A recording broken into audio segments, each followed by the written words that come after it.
how to add research to LinkedIn. So if you want to add research to your LinkedIn, then first make sure that you have a stable internet connection.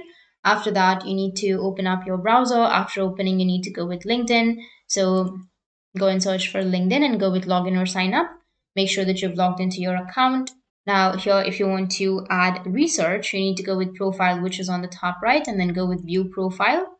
Once you go with view profile, you need to go with add profile section. Under that, you will have add certifications. So you need to go with add certifications, or you can also go with additional section. Under additional, you'll have add publications. So here you need to click on it, and here you need to go with title or publication or publisher, publication date, and author, URL, and the description, and you can go with save.